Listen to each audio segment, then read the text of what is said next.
History of religion part 5 में मैंने आपको दुश्मन से इंट्रोड्यूस करवाया।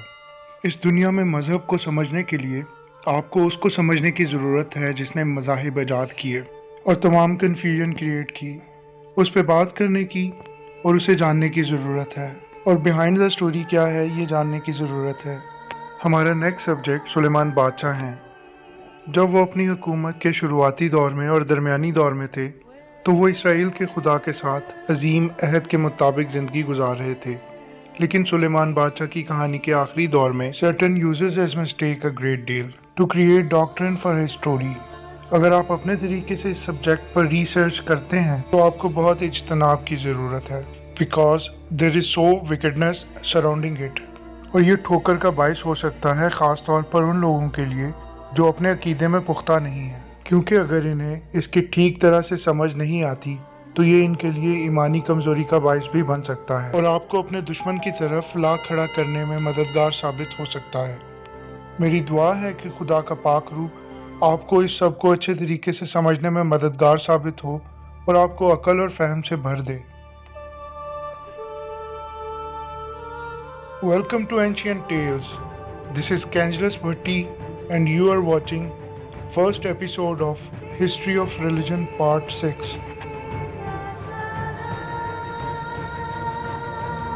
अगर वीडियो अच्छी लगे तो लाइक करना ना भूलिएगा। चैनल पर नए तशरीफ लाने वालों से मेरी गुजारिश है कि चैनल को सब्सक्राइब करके बेल नोटिफिकेशन को ऑन कर दें ताकि मेरी नई वीडियोस आप तक बर वक्त पहुंचती रहें। Let's begin. History of religion part 5 शुरू करने से पहले हमने देखा कि सुलेमान ने अपने बाप दाऊद का तख्त संभाला और इसराइल के नेक्स्ट किंग बने। दाऊद ने सुलेमान के लिए एक पीसफुल सिचुएशन को यकीनी बनाया। उन्होंने अपने तमाम दुश्मनों को शिकस्त दी ताकि जब सुलेमान तख्त नशीन हो तो कोई भी लड़ाई के लिए बाकी ना बचे, और यही वजह थी कि दाऊद हैकल की तामीर ना कर सके। दाऊद ने अपने बेटे सुलेमान को बुलाया और कहा कि ये तो खुद मेरे दिल में था कि खुदावंद अपने खुदा के नाम के लिए एक घर बनाओ, लेकिन खुदावंद का कलाम मुझे पहुंचा कि तूने बहुत खून रेजी की है और बड़ी बड़ी जंगें लड़ा है, सो तू मेरे नाम के लिए घर ना बनाना, क्योंकि तूने ज़मीन पर मेरे सामने बहुत खून बहाया है। लेकिन तुझसे एक बेटा पैदा होगा, वो मर्द सुलह होगा और मैं उसे चारों तरफ के सब दुश्मनों से अमन बख्शूंगा, क्योंकि सुलेमान उसका नाम होगा और मैं उसके क़याम में इसराइल को अमन व अमान बख्शूंगा। वो मेरा बेटा होगा और मैं उसका बाप हूँगा, और मैं इसराइल पर उसकी सल्तनत का तख्त अबद तक कायम रखूँगा। अब है मेरे बेटे, खुदावंद तेरे साथ रहे और तू इकबालमंद हो, और खुदावंद अपने खुदा के लिए घर बना जैसा उसने तेरे हक में फरमाया है। देख, मैंने मुशक्क़त से खुदावंद के घर के लिए 1 लाख कंतार सोना और 10 लाख कंतार चांदी और बेहिसाब पीतल और लोहा तैयार किया है, क्योंकि वो कसरत से है, और लकड़ी और पत्थर भी मैंने तैयार किए हैं, और तू इनको और बढ़ा सकता है। तब दाऊद ने सुलेमान को हैकल का प्लान दिया जो उन्होंने रूह की हिदायत के मुताबिक तरतीब दिया था। हैकल खुदा का घर होने के लिए मुख्तस की जानी थी, एक मुकद्दस जगह जहां अहद का संदूक रखा जाना था और सोख्ती कुर्बानियां चढ़ाई जानी थी। जैसा कि उन्होंने सुलेमान को बताया, दाऊद ने अपनी वफात से कब्ल हैकल की तैयारियां शुरू कर दी थीं। उन्होंने अजनबी कौम के लोगों को इकट्ठा किया जो कि दर हकीकत इसराइली तो नहीं थे, लेकिन इसराइल की सरजमीन पर क़याम पजीर थे। उन्होंने हैकल की तामीर के लिए पत्थर जमा कर लिए। उन्होंने कीलों के लिए लोहा और बेशुमार पीतल और लकड़ी जमा कर रखी थी। दाऊद ने तैयारी करते हुए ये ख़ास ख्याल रखा कि सुलेमान कम उम्र और ना तजर्बाकार हैं, और जो घर खुदावंद के लिए बनाया जाना था हद दर्जा माकूल होना चाहिए था और तमाम ममालिक के लिए अजमत का निशान होना चाहिए था। बस उन्होंने शुरू से ही इस बात का ख़ास ख्याल रखा। दाऊद एक बहुत अच्छे बादशाह थे। उनकी इसराइल पर हुकूमत का मुकम्मल दुरानिया 40 साल था, और इसके साथ ही सुलेमान की हुकूमत मजबूती से इस्टेब्लिश हुई।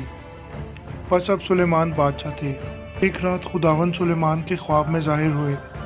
खुदा ने सुलेमान से पूछा, मैं तुम्हें क्या दूं? सुलेमान ने खुदावंद को जवाब दिया, ऐ मेरे मालिक खुदावंद, तूने अपने खादम और मेरे बाप दाऊद पर बड़ा रहम किया, क्योंकि वो तेरे आगे सच्चाई और रास्तबाजी से चला और उसका दिल तेरे साथ लगा रहा। तूने अपनी बड़ी रहमत उसके साथ जारी रखी और तूने उसे बेटा अता किया जो उसके तख्त पर बैठने के काबिल हुआ, जैसा कि आज के दिन है जब तूने अपने खादम को बादशाह बनाया है।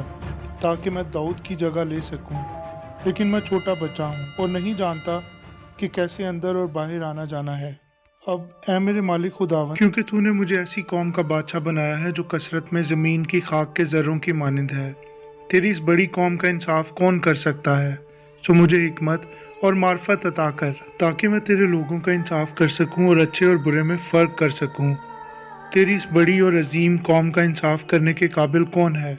سلیمان کی اس بات سے خداوند خوش ہوا، اور خدا نے سلیمان سے کہا، چونکہ تیرے دل میں یہ بات تھی اور تو نے نہ تو دولت، نہ مال، نہ عزت، نہ اپنے دشمنوں کی موت مانگی اور نہ عمر کی درازی طلب کی، بلکہ اپنے لیے حکمت اور معرفت کی درخواست کی تاکہ میرے لوگوں کا جن پر میں نے تجھے بادشاہ بنایا ہے انصاف کر سکے۔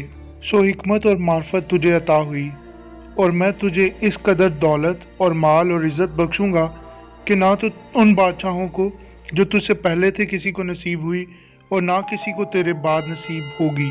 پس اگر تو میری راہوں پر چلے اور میرے آئین اور احکام پر عمل کرے جیسا کہ تیرا باپ داؤد چلتا رہا، تو میں تیری عمر دراز کروں گا۔ پس سلیمان اس دنیا کے سب سے عقل مند بادشاہ بنے، اور ان کی عقل مندی کی مثال یہ ہے کہ جب دو عورتیں ان کے سامنے حاضر ہوئیں، دونوں نے ایک ایک بچہ اٹھا رکھا تھا، ایک زندہ اور ایک مردہ۔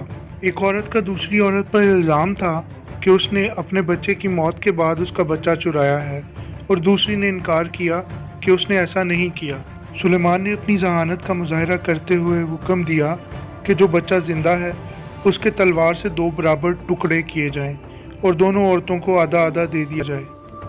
یہ مسئلہ ایسے حل ہوا کہ جس عورت کا دوسری عورت پر الزام تھا کہ اس نے میرا بچہ چرایا ہے، اس نے کہا، نہیں، بچے کو زندہ رہنے دیں، اسے قتل نہ کریں۔ اور جس عورت پر الزام تھا اس نے کہا، ٹھیک ہے، بچے کو تقسیم کریں۔ سلیمان نے بچے کو اس کی اصلی ماں کے حوالے کر دیا۔ تمام اسرائیل نے جب سلیمان کے انصاف کو سنا تو ان سے ڈرنے لگے، کیونکہ انہوں نے ان کے انصاف میں خداوند خدا کے انصاف اور عقل مندی کو دیکھا۔